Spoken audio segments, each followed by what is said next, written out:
Hello and welcome to Lightways at Life Astrologer with me, Anna Isabel. I'm a psychological astrologer as well as an analytical hypnotherapist. And I am joined today by one of my favorite people in the whole wide world. It's Melanie Reinhart. Hello. Oh, hi, Anna. I always really enjoy talking with you. We could go on forever. Well, yes, we definitely could. But today you are here to talk about something very special. And it's called the 12 Holy Nights. And I think I'm just going to let you tell us what that is. Okay, thank you, Anna. So the 12 Holy Nights occur between Christmas and Epiphany, which is the 6th of January.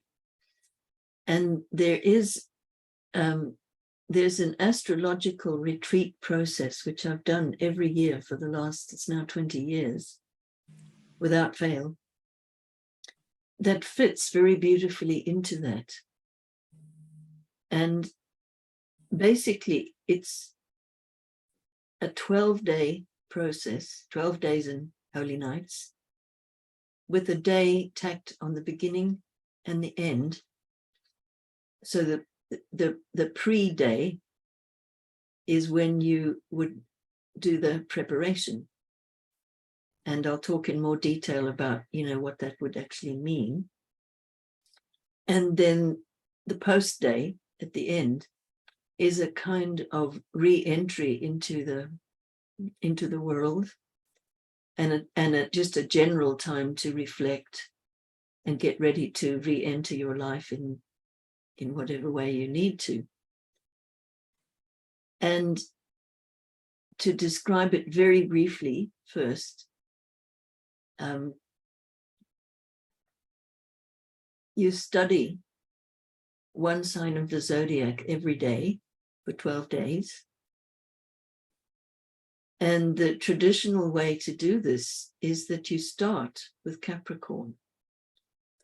So in fact, if you have the 24th, which is Christmas Eve, if you have that as your preparation day, preparing your space, setting your intentions and so forth, the 12 Holy Nights begin on Christmas Day and go on until just before Epiphany. Now, one of the things that's very beautiful about this, it fits very neatly with the Christian festivals.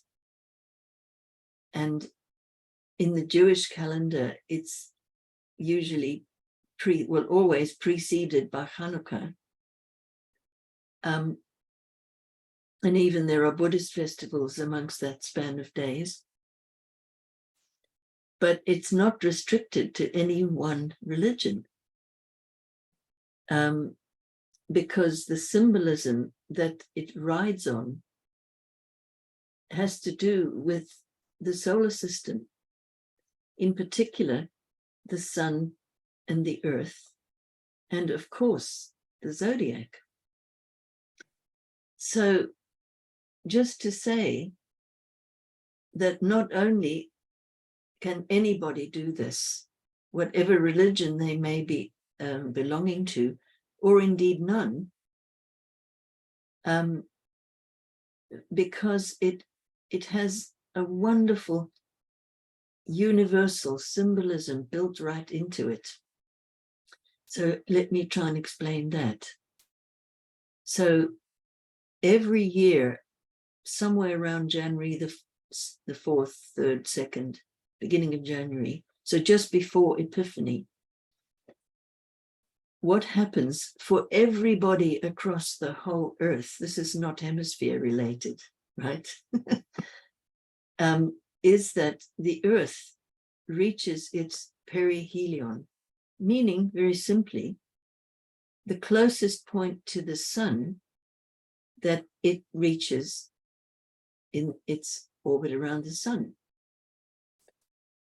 And that's the same every year. In fact, it does progress ever so slowly through the calendar, very slowly. It takes about 26,000 years to go right round the whole zodiac for that. So for the last whole millennium, it's been somewhere around the 12 holy nights, which is rather nice. I did once see a list of historical dates going way, way, way, way back with that perihelion. And most annoyingly, I found it online and I couldn't find it again. But I did find a site that gave me dates quite far back. And what's so wonderful is that the whole earth is involved in that, not the southern hemisphere or the northern hemisphere or anything like that. The entire earth moves to its closest point to the sun, which, if one just thinks symbolically for a moment, that is just breathtaking anyway. Because, you know, way back in the time of Plato, so in a pre-Christian era, Plato and many others even before him wrote about the sun, so the physical astronomical sun, wrote about the sun in a metaphorical and symbolical way to represent the principle of oneness. So the oneness that lies behind all the multiplicity in creation that we see daily and sometimes enjoy and are sometimes hugely bothered by. And so that sense of the oneness was also referred in Platonic philosophy to the good. And that's a good that isn't like polarized by the bad. It's so way beyond the realm of duality, but that is its quality. And they represented all of the above by the sun. And, you know, the astrologer Dane Rudhyar, he I think must have been hip to this, because he wrote in incredibly poetic terms about the sun, because in the horoscope, the sun could be said to represent the ego in the sense of structured patterns that are also defense mechanisms and engender a whole process of us wanting to be seen and recognized and understood and, you know, fulfill our ambitions and want to shine uniquely us and all that. But at the same time, the sun can represent our progressive realization of a deeper sense of center, which isn't driven by any of the things I just mentioned. It's more like a place from which we can receive the inner light and be refreshed and nourished by that. So Rudhyar links that with the different parts of the sun, like the photosphere and the halo around the sun and all that kind of thing. So if we think of the fact of how the relationship between the sun and the earth is, of course, what defines our day and night and our seasons, depending on the tilt and all that geographical stuff. But at the same time, it defines the usual zodiac. I must say there are several different zodiacs all in use today. This one, the familiar zodiac that most of us will know, is called the tropical zodiac. And it begins at the first degree of Aries, which in terms of the relationship between the sun and the earth, it's the point every year where the ecliptic, which is the path of the planets, crosses over the celestial equator. And so it's as if that's the beginning of the zodiac, which is then simply reckoned in even chunks of 30 degrees all the way along the ecliptic. So it's as if the zodiac, as we commonly know it, is kind of attached to the earth. And every year, as the sun goes around, passing through the zodiac, I like to think of that as the qualities and energies and storylines of each one of the zodiac signs gets switched on or illuminated, or it starts to sing or hum. And what is also very interesting about the zodiac is, in the medieval cosmology, I've got a picture or two to show you of that. That is, of course, geocentered. So back in that worldview, the Earth is the center of everything. And it's surrounded by the planetary spheres, so rings of planetary spheres. And so those go through the planets, and then there's the ring of the zodiac. And then there are the different higher heavens, all the way up to the realm of the blessed. And just looking at it visually, the zodiac contains the Earth and all the planets and acts as a kind of a bridge between the human realm and the realms of spirit, all the way up to the highest kind of thing. And that really, really strikes me, because I think sometimes, when we're learning about astrology, we almost tend to take the zodiac for granted. We focus on the planets and we look, what sign they're placed in and all that.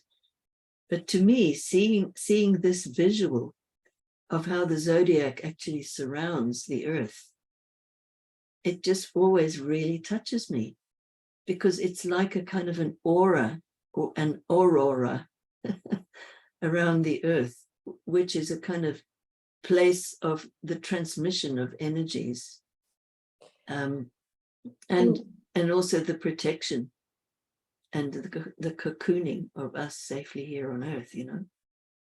There's so much there, and I'm just thinking where to begin, because I was thinking about the sun and the perihelion being just at that time of year, where in the northern hemisphere we are yearning because we're feeling so far from the sun.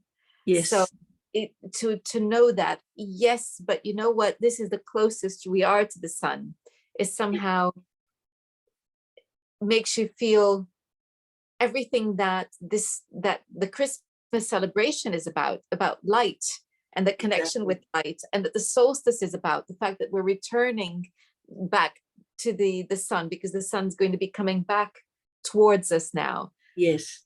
It kind of really encapsulates all of that, understanding that, well, do you know what, it's at the perihelion right now anyway.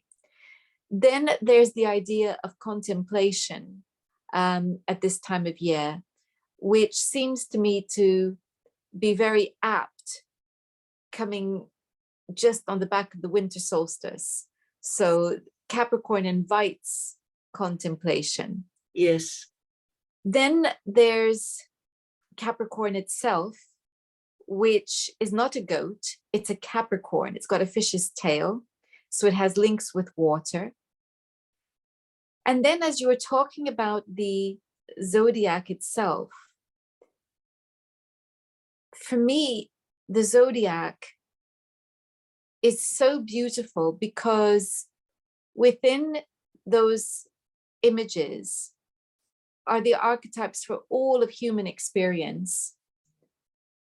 And it tells the story of our journeys as human beings, from children of the universe, growing in wisdom, coming out of being perhaps, the toddler who's very egocentric, towards relating to others, towards relating to something bigger, humanity, towards relating to something that returns back to one. And then you were talking about the sun and the importance of the sun and our relationship with it. And it suddenly struck me when you were when you were reminding us about the fact that in the medieval world, it was very geocentric. And I suddenly saw us as human beings, as those children, those toddlers in time, Yes. and developing this notion that we're not the center of the solar system. Actually, we are part of the solar system, but we're not the center of the solar system. It's the other way around. It's the sun. And what that means in terms of our evolution, as we see our place in the universe being very akin to that sense of soul growth, but at an evolutionary level. So it's just everything that you were saying there. I thought, oh, it was just taking me in all different avenues of thought, which I found very exciting, of course. Okay. Thanks for that. I really liked what you said there. I also would want to add that I think, the geocentric perspective on which our astrology is based, somehow it feels really important for these times, because one could also say that since the Copernican revolution, which is when they discovered, that actually it's the sun that's the center of the solar system, not the earth. But since then, we could maybe speculate on how the sense of the sun as representing egoity in the way of a small child, and I must have, and look at me, and all that, has been developing and developing and developing, getting progressively more disconnected from the earth, and look at the consequences. We have lost ourselves. And so it's always that balance, isn't it? Because from the therapeutic perspective, it's about honoring the child, yes, but at the same time evolving to something else. It's not about disconnection from the child, it's about bringing to.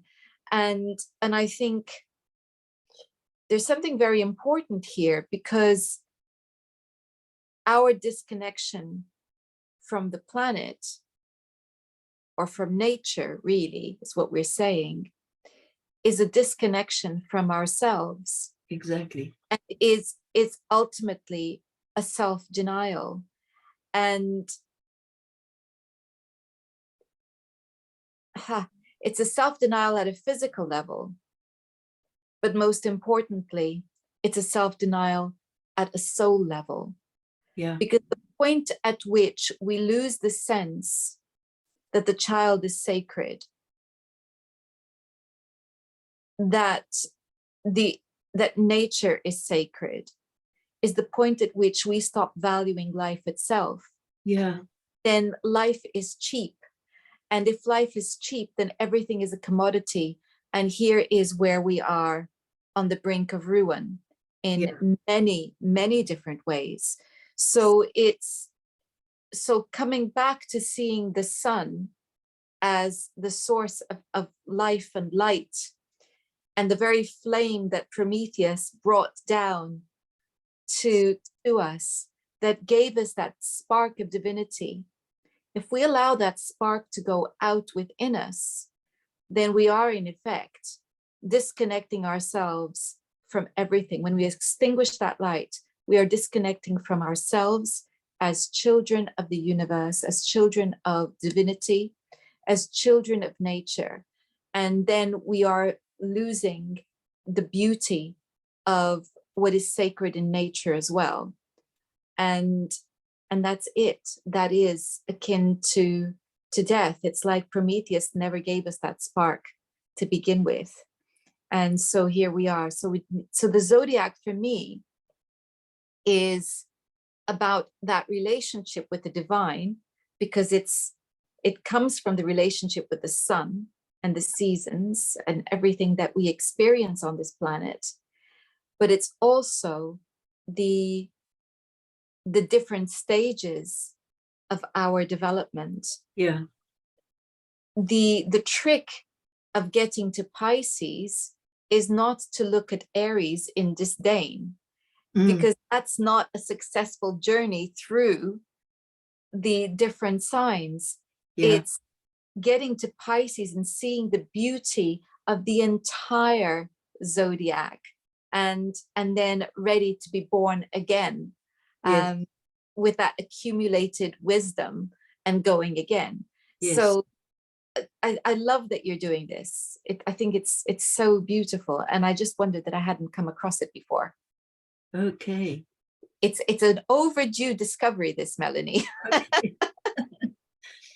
Well, years before I was taught the kind of more formal version of this, I always used to like to take some time somewhere around Christmas, New Year, and I would do what I used to call polishing my tools, meaning that I would just immerse myself in studying the astrology of the year ahead, and obviously look at my own transits and see the highlights and then some of the nuances and so forth. So I had some sense of celestial map, as it were, about where the astrology was going. So I was then beyond thrilled when I discovered there was a whole thing, an actual contemplative practice around the 12 Holy Nights. I was initially taught by a wonderful astrologer called William Bento, who very sadly passed on a few years ago. And I kind of adapted what I learned from him over the years, kind of doing it in a way that made sense to me. So let me just say a bit more about how, the ideal way to do it. And then some suggested adaptations if you can't do it that way. So in an ideal world, this would be done in a very, very monastic way, meaning that you would go into silence and you wouldn't have, obviously, any kind of media or anything. So I'll tell you, the strictest I ever did it was I thought, okay, let's really go monastic this year. Can't remember which year, but I must have had some Saturn transits, okay. And so I did. I went into silence. I didn't speak or read or write for 14 days. Oh, and I made sure I had, enough provisions in, so I didn't have to go, rushing out to the shops and in amongst the Christmas shoppers and all that stuff. So I didn't speak or read or write at all, apart from things that connected directly into the 12 Holy Nights. I will show you some of the images a bit later. So I would look at my cards I used to use in those days, and I would write in my journal, but only minimal. I wouldn't get lost in my journal. So I kept it to that. And, I would maybe do some yoga in the morning or stuff like that. But absolutely the entire 24/7 was devoted to this process. For 14 days, it was absolutely incredible, obviously. Now, not all of us are able to do that or want to do that. So you'll find the process is very adaptable. But like many contemplative processes, the more time and energy you can invest in it, the stronger the energy is that will come back to you. The kind of circuit that you will build can be completely amazing. So I also, at the other end of the spectrum, I thought, wonder what it would be like if I just did a normal Christmas and tried to do the 12 Holy Nights at the same time. So I experimented, and of course that worked too. In that year, what I did was I did, kind of get up earlier than usual, and I had my special 12 Holy Nights time at the beginning of the day. And then I would be out shopping or visiting friends and parties over Christmas and New Year also, a really busy social time, and it still totally worked. I did make sure to save a bit of time at the end of the day, however late that was, to write a little bit in my journal.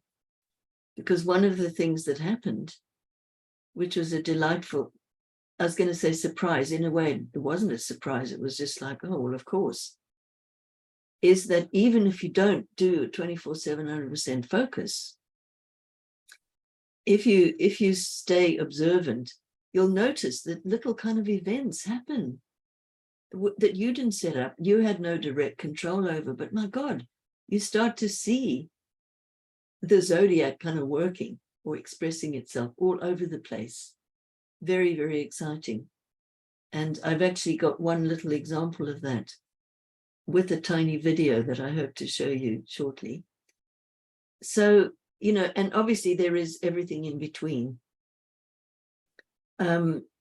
So, don't be intimidated by the fact it really is a 14-day process. What else can I say now? I'll mention it now. There is an enormous amount of information on my website about this. And so if you have a dig around, you go to my homepage, it's just melaniereinhart.com, go to the homepage, and if you scroll down, there's a sidebar, and if you look where it says Zodiac Gallery, you'll see an incredible gallery of the Zodiac series painted by the Dutch artist called Joffre. Absolutely magnificent images of each sign of the Zodiac, crammed with symbolism. And truly, as I said, I've been doing this for more than 20 years. Oh, and the cards of these images, I had a set going back to the 1970s, so they've been part of my life since then. And in one way or another, I've worked with them every single year. And I use the same images every single year. And I don't know how this works, but I see different things that I've never seen before on the cards every single time. So there's more actual detail in the images, which are very detailed. But more importantly, there's something about doing this process that evokes much, much deeper levels of our understanding, not only of the zodiac sign, but more importantly, ourselves. So it's very much like holding up the mirror of the zodiac and allowing different facets of yourself and your soul to be revealed. Probably if you're going to be doing it for the first time, keep it really simple. Just do the basic 12 signs with one day before, one day after. So if you know some astrology, I would say resist the temptation to mix it up with looking for planets and looking at your own chart and where the signs are and the planets are and so forth, because that will just muddy the waters. What you want to do is do the pure version first time at least, and really, embed yourself in that connection, and then see maybe later at some other year you might want to experiment and so forth. But in my experience, it's much more powerful to just keep it absolutely simple. Now, also in terms of the Christian calendar, what's really lovely is that Advent starts in late November or early December. This year it starts on the 27th of November, and Advent leads right up to Christmas Day. And I suddenly thought, oh, it's almost like that's part of it, because the word Advent comes from the Latin adventus, which means a coming or a visiting. And so in Advent, we're preparing for a visit. an encounter, and it's basically an encounter with our own deep self. And so sweeping the pathway clear so we can enter into the process in an optimal way, that's a good idea. So you might want to be doing some planning, because any event of this length takes some planning. You might want to think about whether you want to do it alone, or if you have some astrological friends, you can do it in a little group like that. I have twice actually done this as a full-on residential program with a big group of people, which was quite wonderful. And then also, you can be, just attending to the practicalities sort of gently. You've got plenty of time. And you might also focus on what your most common distractions are, the ways that you can distract yourself from maintaining a good focus, spiritually speaking, because that will probably come up into your awareness during Advent. In fact, it's part of the traditional Advent spiritual practices. There's a time of kind of a purification, in the sense of just sidelining anything which is going to interrupt the experience that you're seeking through this. And that can be quite shocking, actually, because it throws up all our addictive behaviors, addiction to a certain kind of food, or your coffee, or and your social media, or your television, or your reading, or whatever it is. Just try and let go of all that. And that shouldn't be too difficult, because you're not saying I'm giving this up forever and making a whole big harsh thing out of it, but just giving yourself a break. So unless you've got any questions now, should I go on to the slideshow? Yes, I do. I was just thinking, as you prepare for the slides, I was just thinking about Lent, and Yes, another period of preparation for a change in the season, a change. yes. Obviously, in the Christian tradition, of course, it's a preparation for Easter, but Easter is about rebirth and renewal. And it was when you were talking about the purification, a process of purification, which that's where I made the connection, of course, because Lent is a process of purification. And here we are in a time of year that's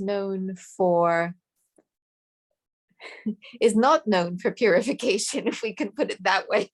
Yeah. It's known for the opposite.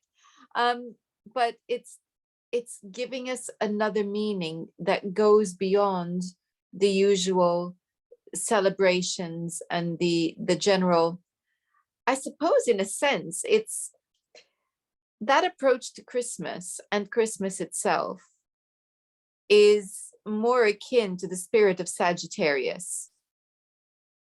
And what we're talking about is going from that let it all hang out kind of Lord of Misrule tradition. Yes. and come into the more Capricorn, quiet contemplation, which could, I think, sit quite nicely with the traditional festivities, because I love the idea of doing this practice. For me, first thing in the morning is when I meditate anyway, so I can easily see myself taking my meditation and turning it into this practice for that period. And I really love that, because I think that it gives more meaning then to the time of year and the celebrations that we're hopefully partaking in. Yeah, absolutely. Absolutely. And it's also something something that can be very nourishing and connecting for people who are either going to be alone at Christmas, alone and really not wanting to be alone, or alone with family and there being difficulties in the family and so forth. It's almost like one can plug in to this whole, let's call it higher frequency, that can carry the whole time in a very, very beautiful way, whatever happens. Exactly. And this is, I love it. So let's see something, Melanie. What have you got to show us? So hope I get the tech right. So I'm going to do a share screen.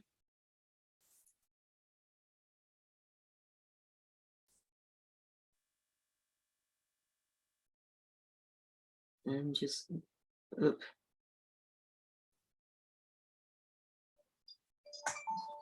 just get that out of my way. Okay. So this is one of my favorite paintings. The woman crowned with stars. Yes, it's so beautiful. The title of this is The Woman of the Apocalypse, which is mentioned in the Bible in Revelation chapter 12. But just rather wonderful. And it says, and there appeared a great wonder in heaven, a woman clothed with the sun and the moon under her feet, and her head crowned with 12 stars. So there is the earth surrounded by the zodiac. And to me, this picture kind of extends what I was referring to with our astrology being geocentered. Yes. And the zodiac being an intimate part of that, and being something which is not just, some idea. I experience it as like a living being that is around the earth. So it's a live being, just in the same way as rocks and trees are alive beings.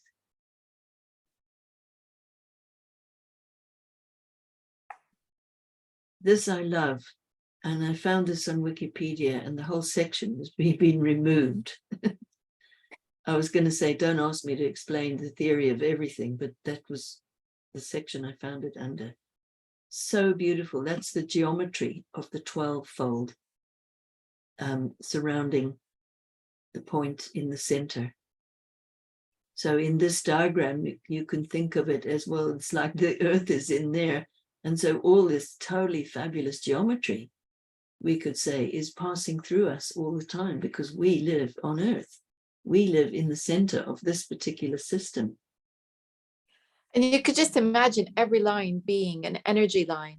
Yeah, exactly. And, if you're into astrology, you'll find almost all the major aspects are written into this diagram. There's a square, there's a T-square. It's even got quincunxes and trines, a lot. And oppositions, they're all there. It's just beautiful.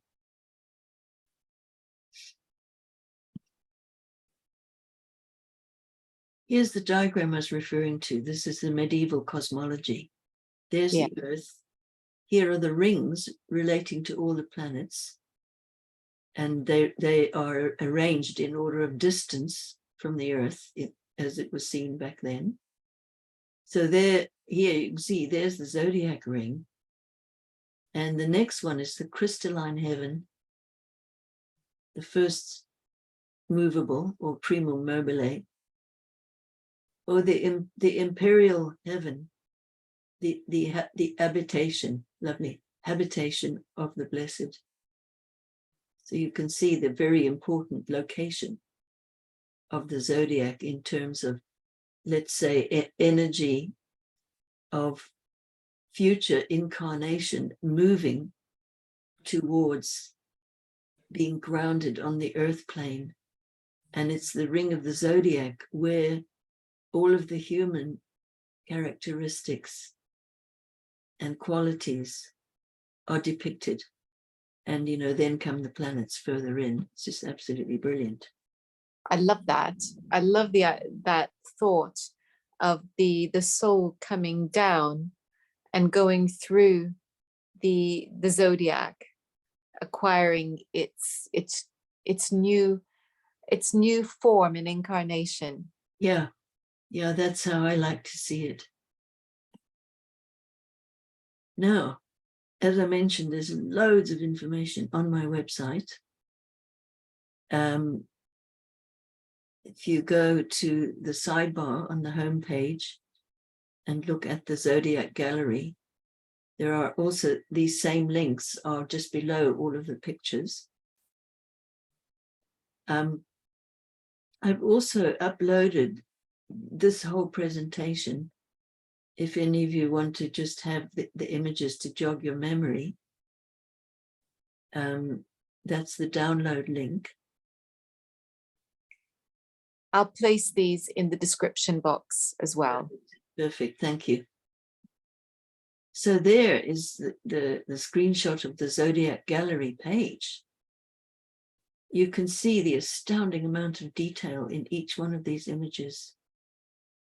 Yes, and indeed. You could, if you just contemplate each image without necessarily asking yourself the question, what does it mean? But if you allow the image itself to speak to you personally, you'll get what it means for you in your process right now at this time that you're looking at it. In that way, you establish a real personal connection with the energies of each of the zodiac signs. Here's a little example. So this is the sign of Sagittarius, obviously. And look, you can see up there, it's like God himself connecting with the arrow of the centaur. A couple of other little details. Well, down here is a unicorn, what rather wonderful. And there, it looks like a clock, but it's actually a weather vane. So there we can think of the cosmic weather. And look here, that looks like a hermit. So at first you might think, hey, what's a hermit doing in the card of Sagittarius? Well, of course, it's come, it's coming to the next sign on, which is Capricorn.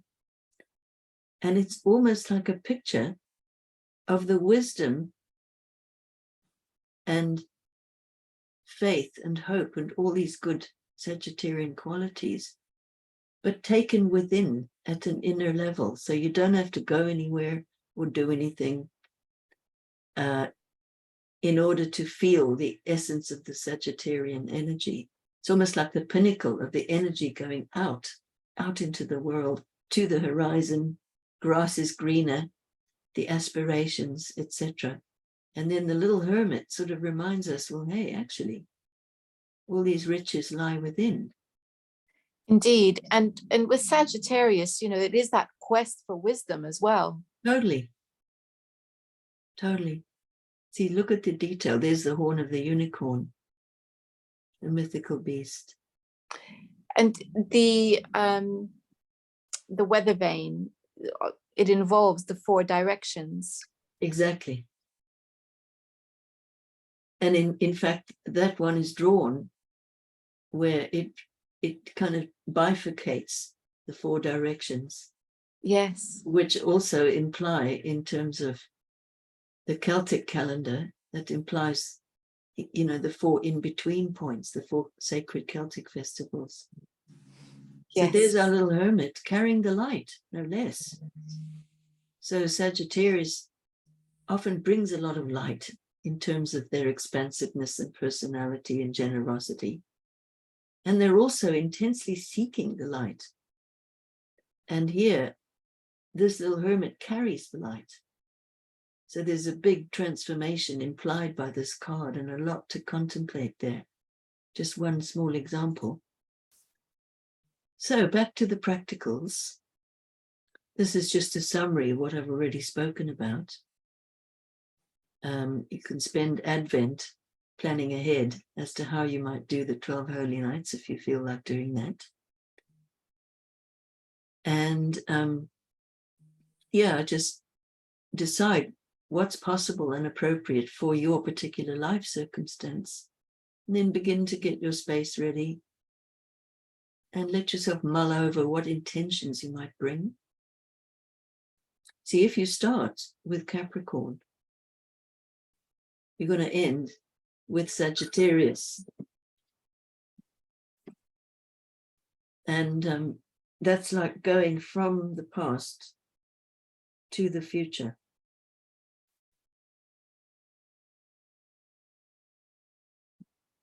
And some people do the 12 Holy Nights by looking back on the year that's outgoing, month by month by month, and looking ahead to the year ahead. That doesn't work for me personally. I like to do it in a more free-flowing way and really focus on the cards or the images.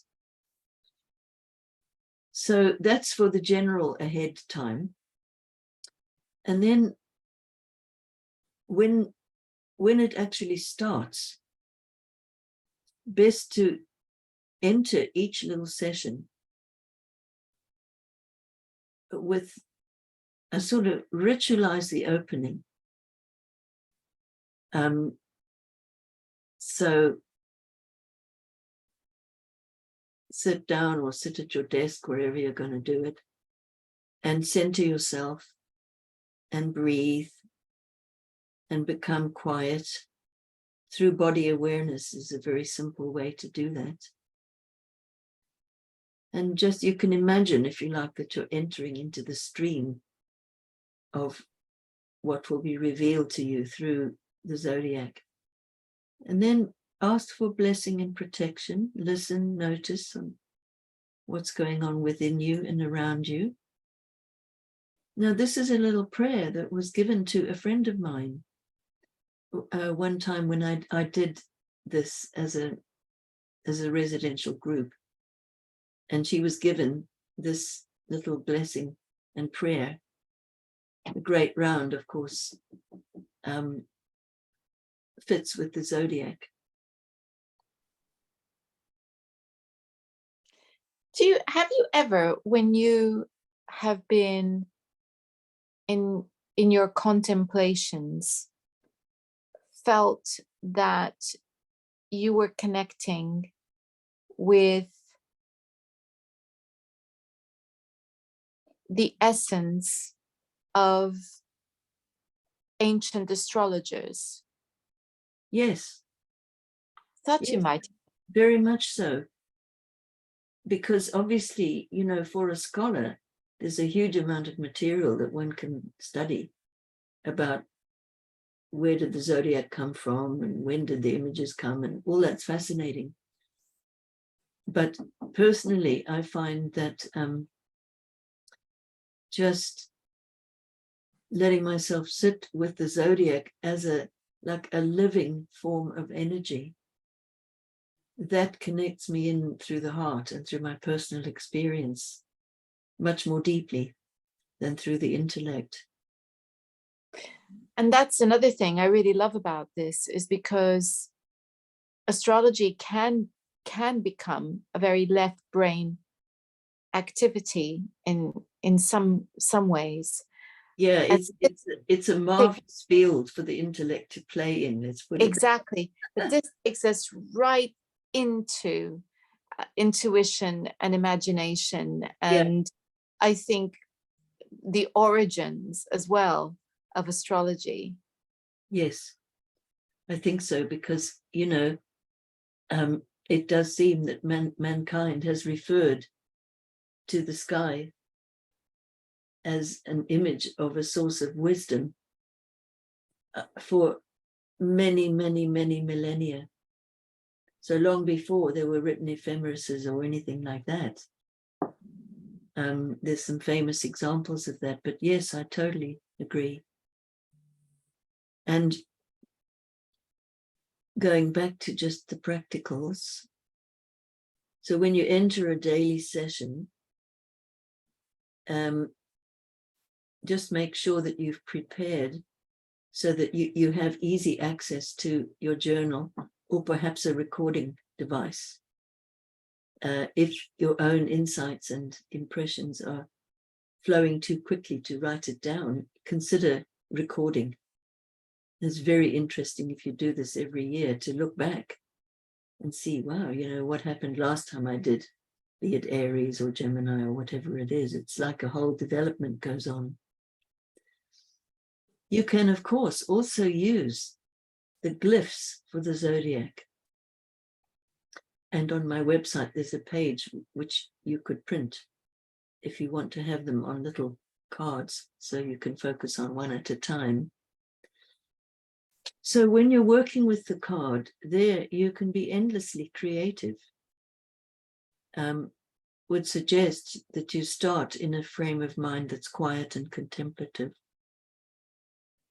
And as you feel yourself connecting with the energy, there might be some way that you want to express that through any creative means that you're fond of or that you're skilled in, or even not so skilled, doesn't matter. So you could write, draw, paint, move, embody, imagine. Really, there's endless amount of things you can do, very individual to you, to just express and feel the connection that will be made. Oh, and here on the slide, I have already said that the suggestion that you, at least at first, keep it simple and don't crowd your experience by getting into putting in the planets and looking at what you could do as a minor extension of the pure version is, and maybe do this ahead as a preparation. Just check your own horoscope and just see whereabouts the signs fall in terms of your own chart. So you'll have that in the back of your mind. But I think refrain from focusing in too much of a left brain way. We already have a whole life full of left brain things making demands on us. And at the end, this is on the day after everything's done. Oh, and give thanks and gratitude. And this, I should have said that a bit earlier, but yeah, and record your experience as a kind of an overview. Leave space for any promptings or guidance that might be coming through about your year ahead. And use a journal or an audio diary or speak with a friend. Now here, a note of caution. Be careful as to how you share this experience. And I say that partly because, we live in a world culture where the default is to share a lot and to share everything. But there are times when the process of soul requires a kind of solitary confinement kind of vibe about how we treat our inner experience. It's like all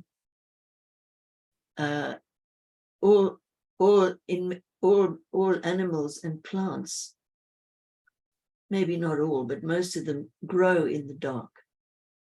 So like we all came from the womb where it's dark in there. We come out into the light. And a bulb, does a lot of growing when it is still not visible to us. It's under the ground. And that's a really important metaphor to just follow and respect your own process. Of course, if you've got a friend who's very simpatico and who would appreciate this kind of work, I'm not saying don't speak with anybody about it, but just use your discretion. Yes, because really it's like it's honoring the sacred work that you're doing by saying, okay, I'm not going to share it with just anybody. This is too special. This is, I'm going to be very careful about who I share it with.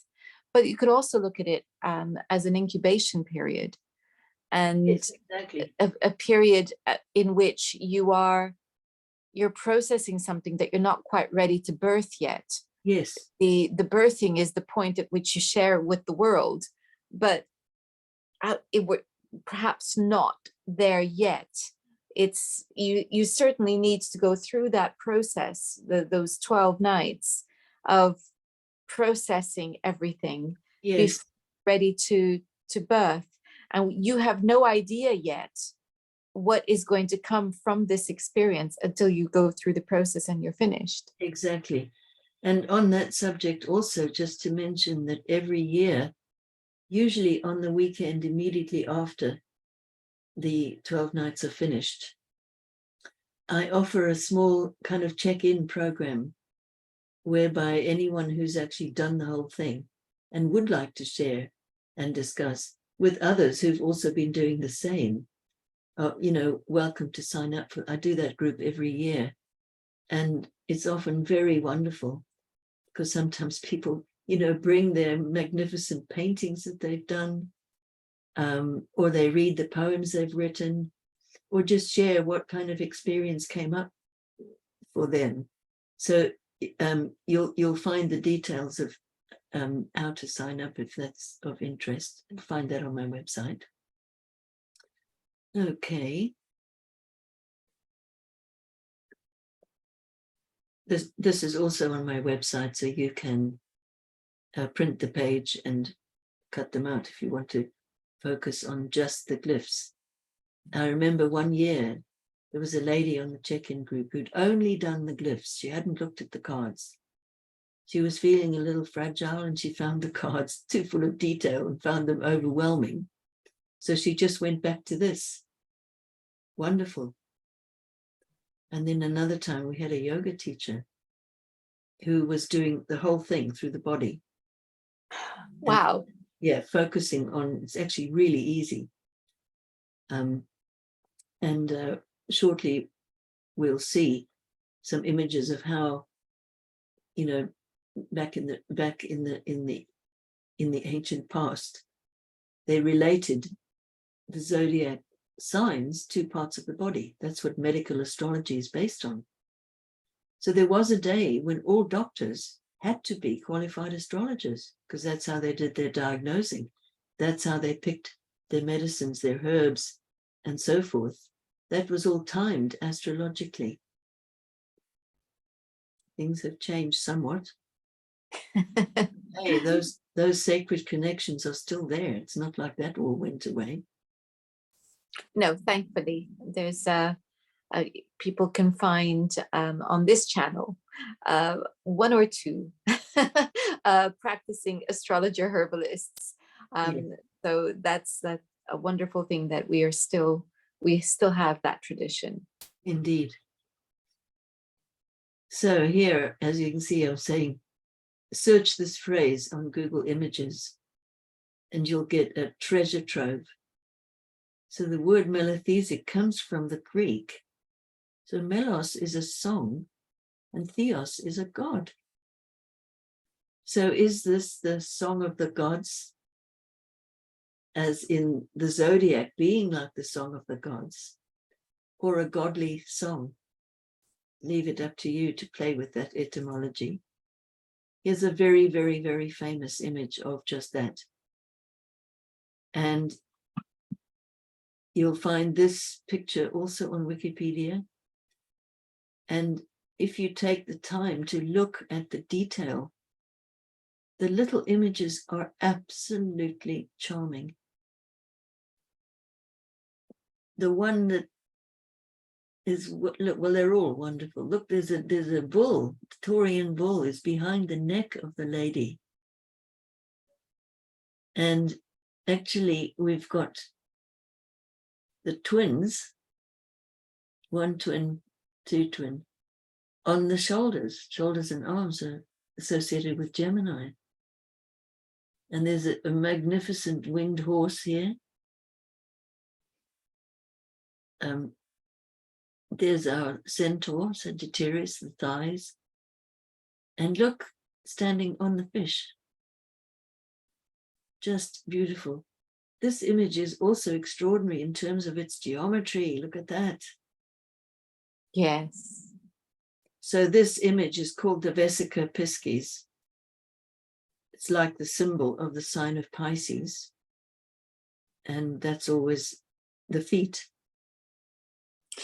It struck me too that another thing that could come of this is contemplating on each of the signs and the relationship with our bodies. Totally. We may become more aware of the ways in which our bodies are communicating Yes. Our emotions to us. Yes, absolutely. Just as an exercise in that, this is invaluable. Yeah, absolutely. You know, there in many traditions, there are meditations which are variations on a theme of body sweeping. And often it's used, even in a medical context, as a relaxation exercise. You begin by simply focusing up here on the head, and very, very slowly, just take the radar of your awareness all the way down to your feet. Yes, that's so you're tracing the path of the zodiac when you do that. You are. It's a progressive relaxation, and it is a well-known technique for hypnosis and entering into trance. Yes. So this would be like an extended version of that, going over the whole 12 days. Exactly. Yeah. Oh, now just come a few examples of the melathesic figures. This one, not so specifically, but it contains that ellipse in the middle, like the first picture I showed you.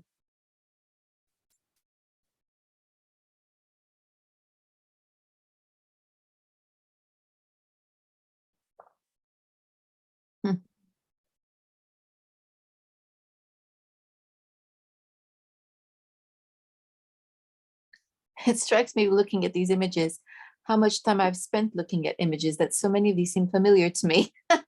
Yes, yes, yes, exactly. They really are part of the Western medical tradition. And, you know, some of the places, like science museums and the Wellcome Trust and all that, who have stuff about the history of medicine, they're the ones who have the best collection of all these ancient astrological texts. Here's another motif that I want to introduce. Just the contemplation of center and periphery. So on Earth, we're at the center of the moon's orbit. So the moon goes around us. We are central to the periphery of the moon. The Earth-Moon system, which strictly speaking is what we inhabit, because it's a binary system, is the whole thing actually goes around the sun astronomically. So the sun is central to the periphery of the Earth. And one can endlessly play with this and even start to really think, well, what is that representing? What is going on? Well, to state the obvious, we begin our lives in the womb as the center to the periphery of our mother's body, and specifically the womb. Here, I want to introduce you briefly, one of my favorite pictures.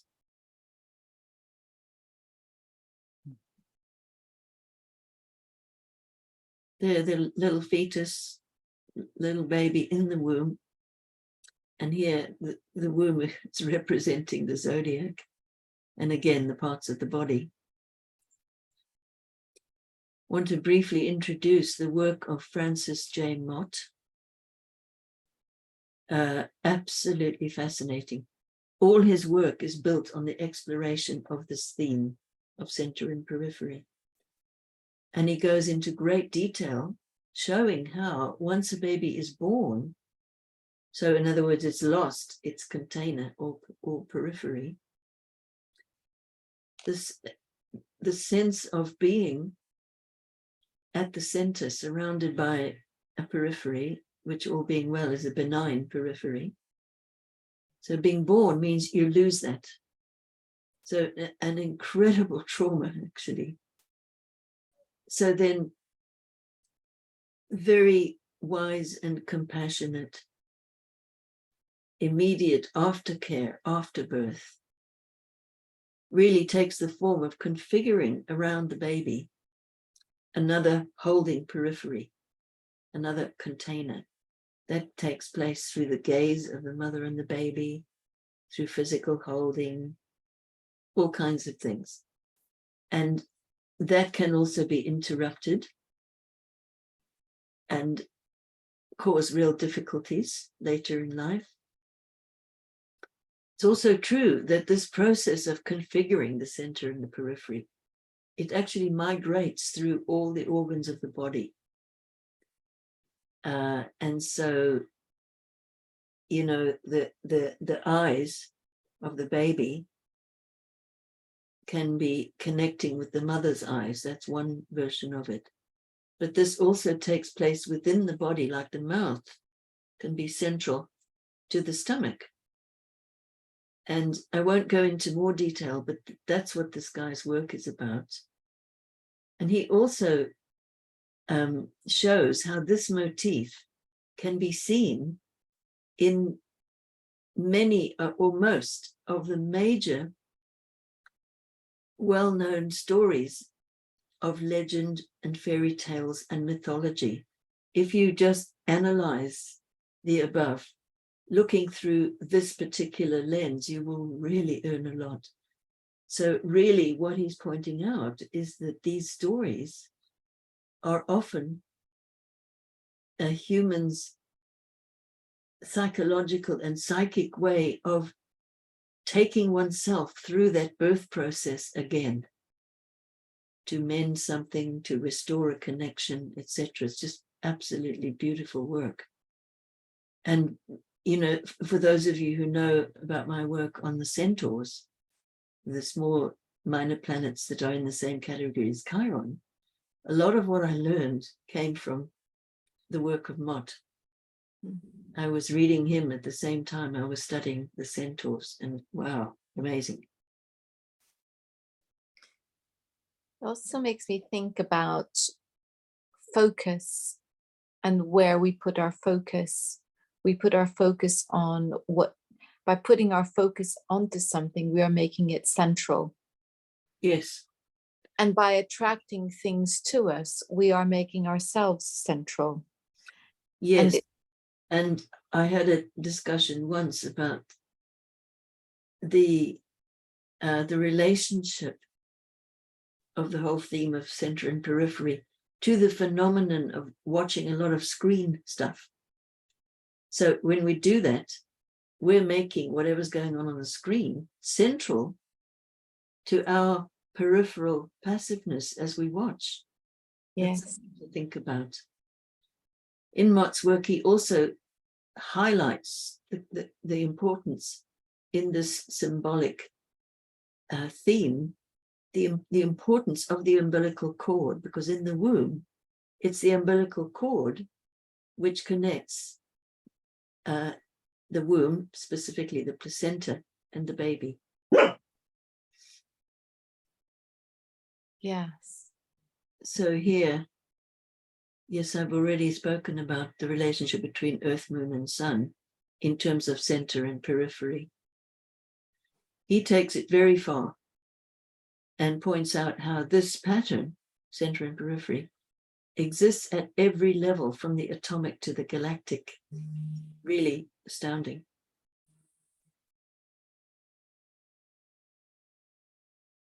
So there would be the symbol of the umbilical cord, you see, even so specific that there's the cord with its veins and arteries around it, connecting the baby and the placenta. So the famous caduceus of Hermes has all that symbolism written into it as well. And the idea, of course, of energy going up through the body, Yeah, in the energy centers of the chakras. absolutely. And here's just a random selection of famous sacred sites, which are architecturally in a circle, which therefore implies wherever there's a circle and a center is implied. Yes. And this one is particularly striking. These are the great Zimbabwe ruins after which the country is named. And in amongst here, there is a gigantic conical tower. Here it is. I took that picture way back. And you can feel the difference in the dynamic when you go into a round structure. If you stand in the middle, it's like very potent.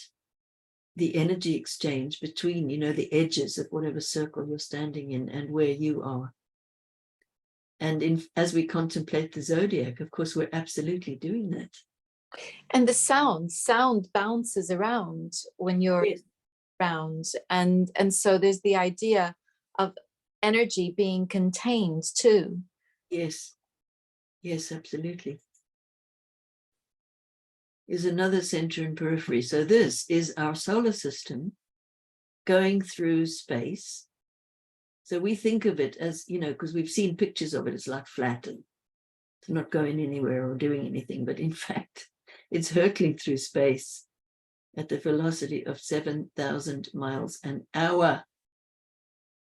That includes us, because we're in there, absolutely unbelievable. It's a wonder how we ever stay upright, don't fall over or just fall off the earth, Spinning on our own axis, going around the sun, exactly. traveling with the solar system. Exactly. No wonder if some of us get confused. Absolutely. And, in a countervalence, no wonder it's so important to have access to some kind of centering practice, however you do that. I was thinking exactly that. Yeah.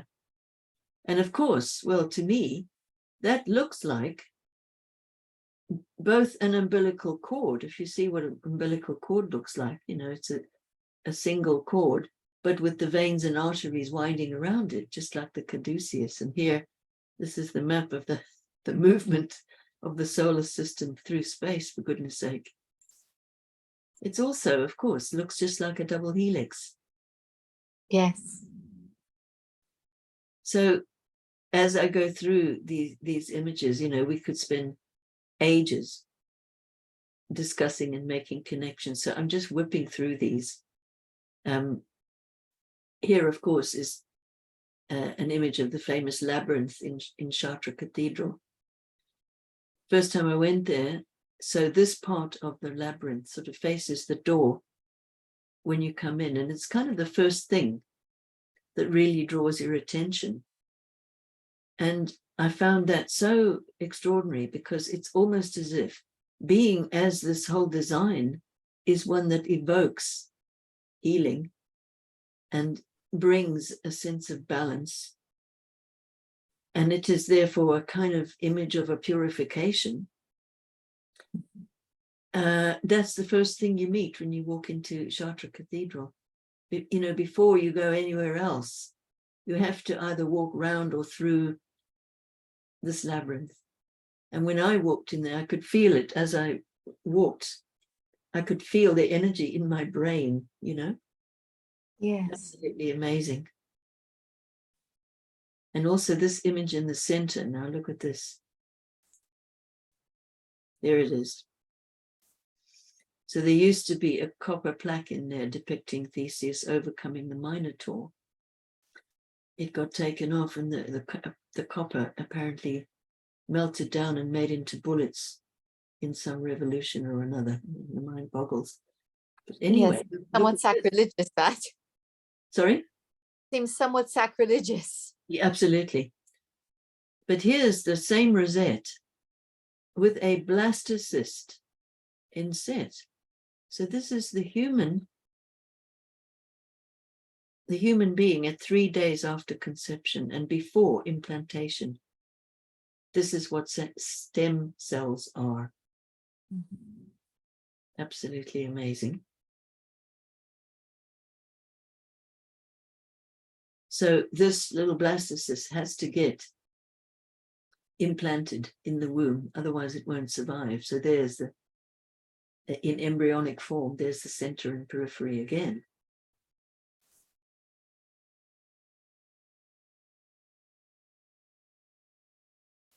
Another really famous image, this one. Yes. And this fellow, Flammarion, he wrote a meteorological column in a Paris newspaper. But he was also a great lover of all things astronomical, as it used to be called. But well worth looking up some of his stuff. Beautiful poetic renditions of descriptions of the planets. And he's not writing an the book I'm thinking of wasn't writing an astrological text, which is, oh, well, you know, if you have, you know, Venus in the 4th house, you will love your family or anything like that. But it's like he's connecting in with the soul of that energy, even by writing scientifically about the planet Venus. Just beautiful. There's something here that to me reminds me of some of the alchemical pictures. Yes, I feel it's very likely that this was drawn in the style of ancient alchemical images. In fact, you sometimes see this sort of credit, you know, something like, you know, 16th century alchemy or something, and it's not. It's late 19th century, but obviously in the style of some of those ancient drawings. Well, it makes sense because what's written underneath it mentions the Middle Ages. Yes, exactly. It's making reference to a missionary of the Middle Ages and what he thought he had found. Yes, and crucial. The point at which heaven and earth meet. That's what it means exactly. There. And there, of course, are depicted the sun and the moon and the earth, just like what we've been talking about. And that would be, I think, why visually it takes us back to those alchemical pictures. Yes. Yes, and you know, here he's sort of stuck his head and hand through the firmament. Yes. To understand the workings of these things. Yeah. And specifically, the sun, moon, and earth are implicated there. Yes. Which is those are really the cornerstones of our incarnation. Oh, so here's a little example I wanted to show you. Here is the card of Aquarius, which is absolutely quite wonderful. Let me see if I can change my screen.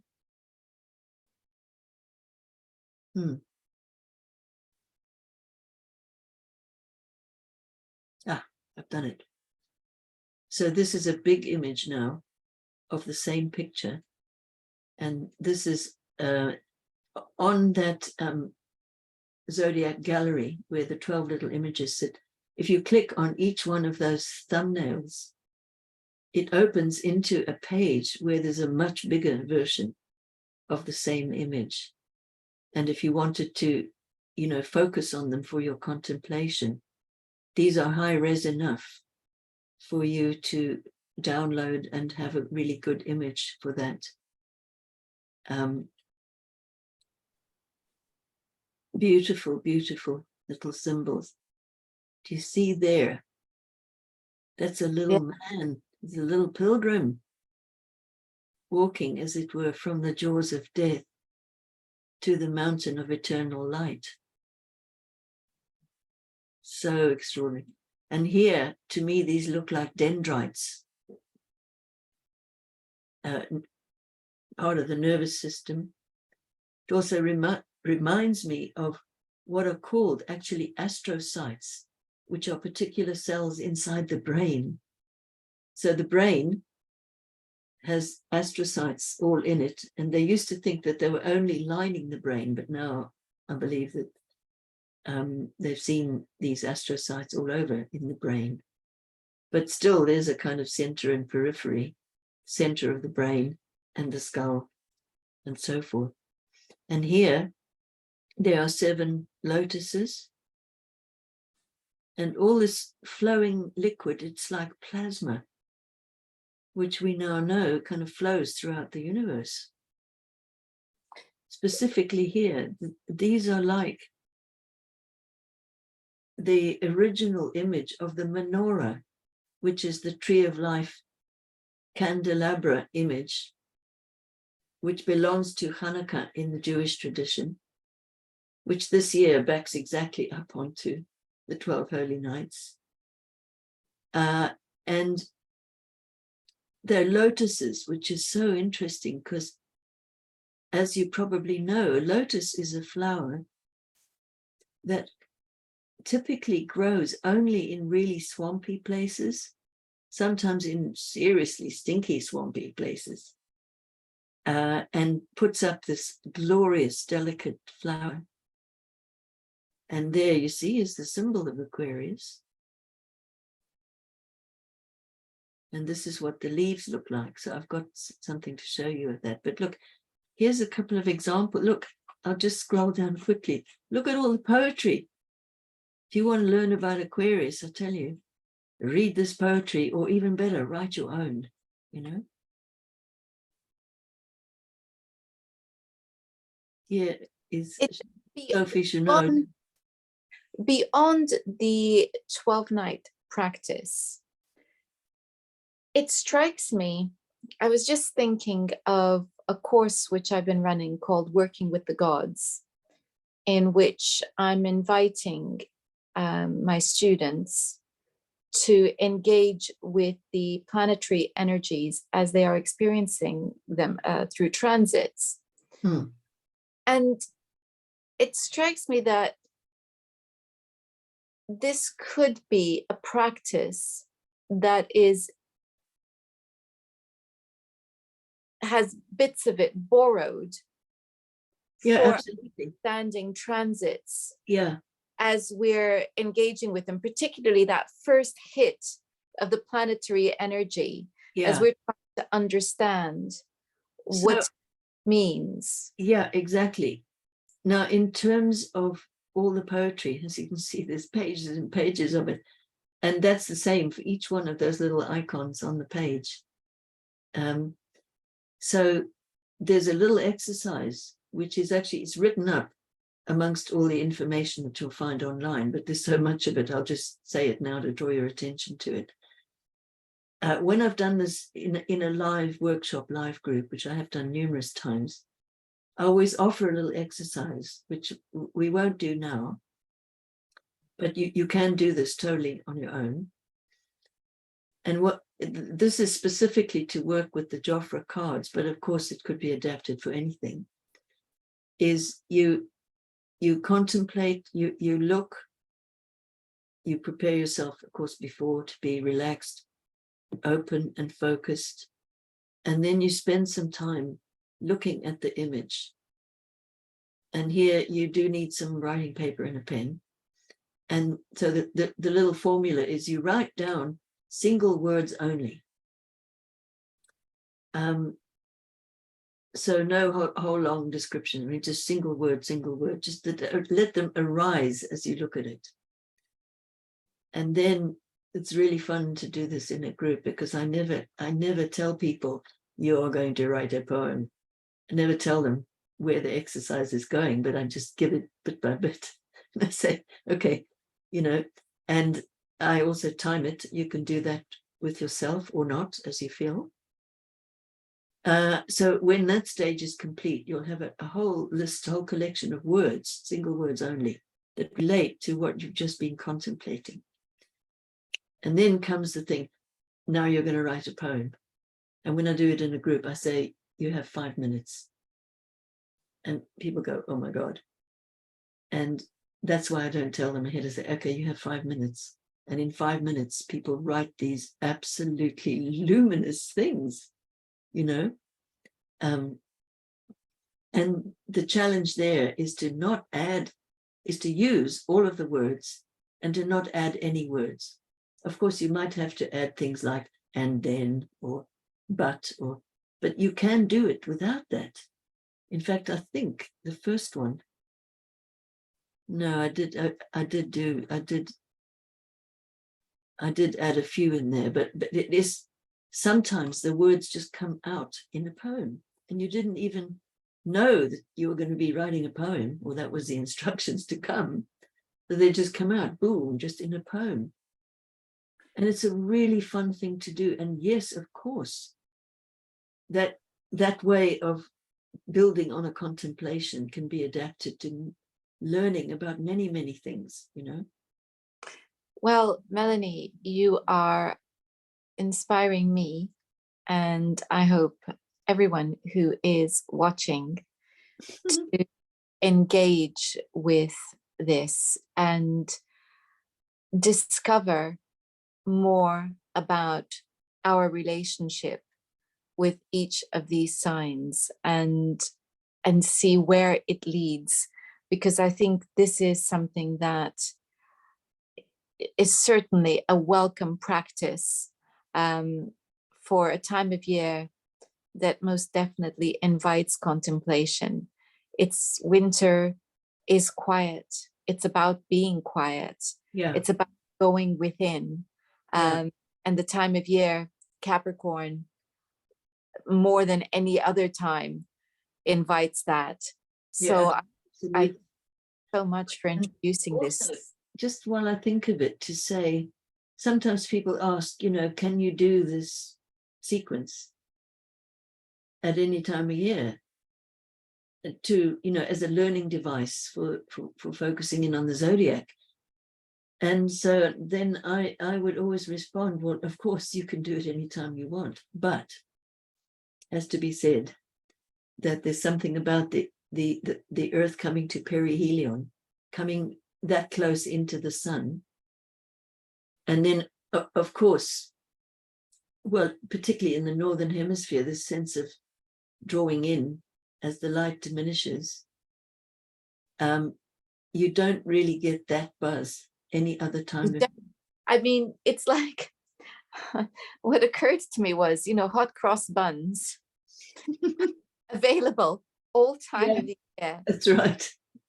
That's a great have lost their special their specialness, if I can use that word, because they're there all the year. You know, strawberries in winter are not the same as strawberries in spring and the start of summer. It's just not the same thing. There's something very special about something being part of the season. And I think that that's what I would say, is that, yes, I can see that, of course, you could do this at any time of the year, but the relationship and what you get from it is going to be very different to do it at the time that it's meant to be done. Now, another variant of this, again, as a learning device, can be to go through the whole year, and each new moon, take whatever sign the sun and moon are both in and use that. So that is a yearly sequence, not just the 14 days, you know. But it's like once you've done this once, it has endless possibilities, which do seem to really help us connect in with that energy level, with the intuition. Absolutely. Rather than endless descriptions and wonderings and all of that, you know. Even the guided meditations I've been doing for each new moon, where I invite everyone to set an intention, and I'm working with the imagery of the sign of that new moon as an inspiration for that intention. Is very interesting, because since I've been doing that this year, I've found that, let's say,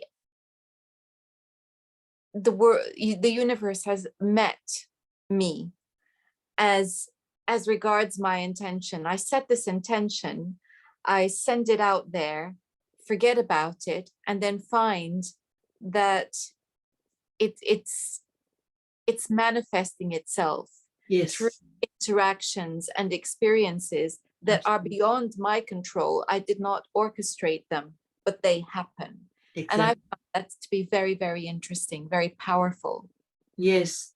It's something about, to me, one of the profound things that astrology offers is a whole variety of ways that help us to get in sync with the movement of these cosmic energies. Yes. And that can make a big difference as to how things work in one's life or one's mood, etc. Let me see if there's, yes, I want to show you. Yeah, look, there's the little pilgrim. I'd had my cards for years before I noticed this little fellow. It strikes me here, it's very interesting because Aquarius, there's something about hope with Aquarius, although it's very much, the depths of winter, we can feel spring coming. This Candlemas, Imbolc, Yes. we know that we're halfway to spring. Yes. And so there's that hope of spring that's coming. And of course, the going through that, also there's the dissociation with Saturn, and Saturn links with death in traditional astrology, etc. So there's quite a lot just in there. Absolutely. And then even if we take the consideration of hope, is often understood in such a way that it's always placing things into the future. Yes. And I think that to me, what's portrayed here is that light, it's right within the frame of the body. And in that sense, and there's a direct link, the direct path to the light that the little pilgrim, who's still standing in the shadows, by the way. Yes. See that? And so it's removing hope from hope connecting with something in the future to the intrinsic quality of hope, which to me, it feels very much like a heart quality.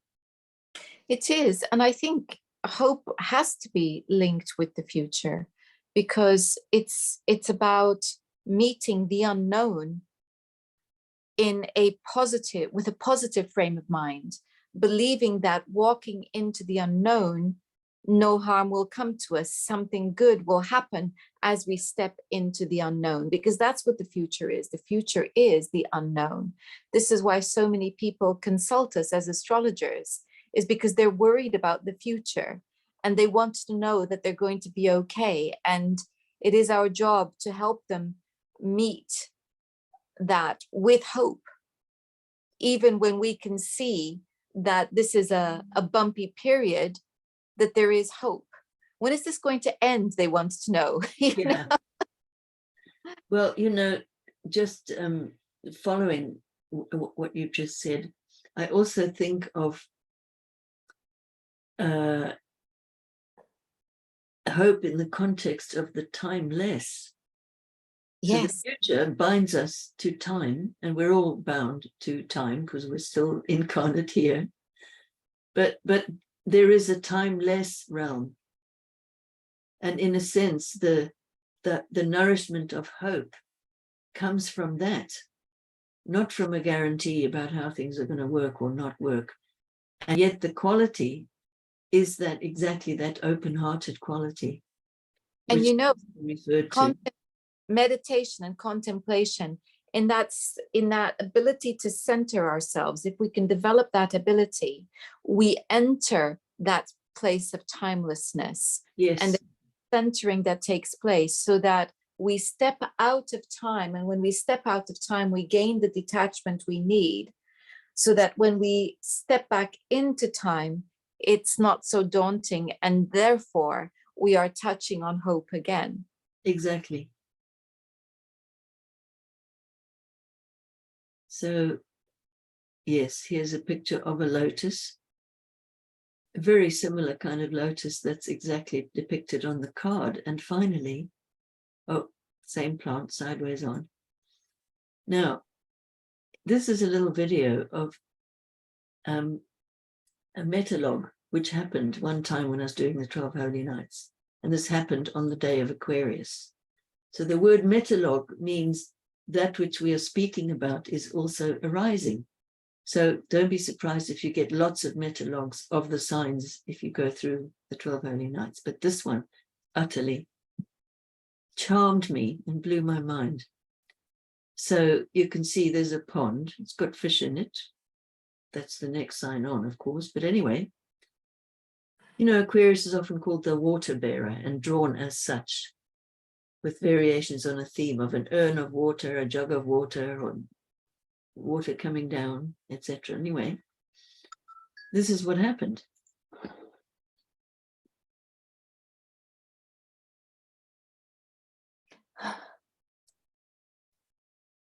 As I was watching this, I thought, oh my God, look at that.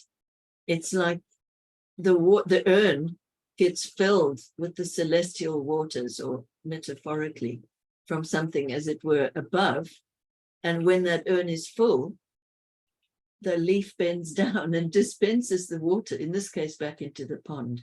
But I think you get the drift there. I do. That's sheer magic, Melanie. Isn't it amazing? So I was just, and it, because I was sort of just watching this, and I thought, oh my God, look, it's the water bearer, you know, pouring out the goodness of the visions, the understanding, whatever, down to the people who need it. Wow. And fortunately, it was quite a big storm, and I had time to run and get my camera, and then took this little video, which I love it. It happened on the day of Aquarius. Well, thank you so much for sharing that with us, and sharing all of this wonderful imagery. And I really hope that it inspires everyone. You know, if you are inexperienced at meditation, think of this as contemplation, and just looking at the imagery and see what comes to mind.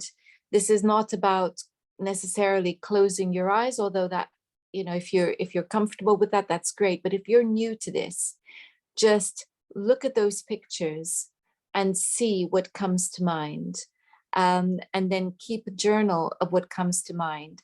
And what you're doing right there is a form of meditation. So if you're one of these people who finds it difficult to sit with your eyes closed, that's not necessarily what's required here.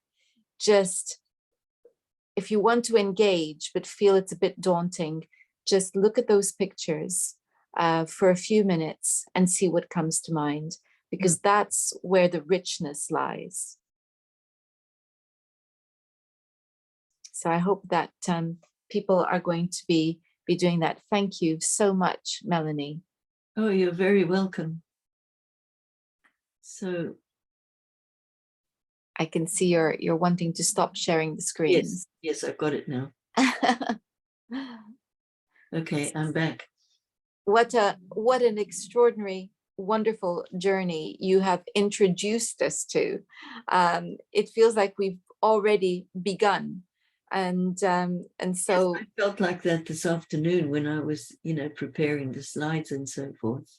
So I'm so grateful, because I think this will be going out. I think as people are watching it, we are either right on the edge of Advent or in Advent. So we could already consider this to be preparation for the 12 Holy Nights. What a joy. Thank you so much, Melanie. Well, thank you for giving me the opportunity to share this stuff, which is something very close to my heart, really. Beautiful. Thank you so much. I'll be making sure that I put all the links into the description box so that people can find things very, very easily. Thank you. Great. And thank you all for watching. Next time, we're going to be looking at evolutionary astrology and the moon's nodes. Until then, remember that you can also check out my website for guided meditations, for all sorts of wonderful things that talks and courses that I might be doing. Until next time, goodbye. Bye-bye, everybody.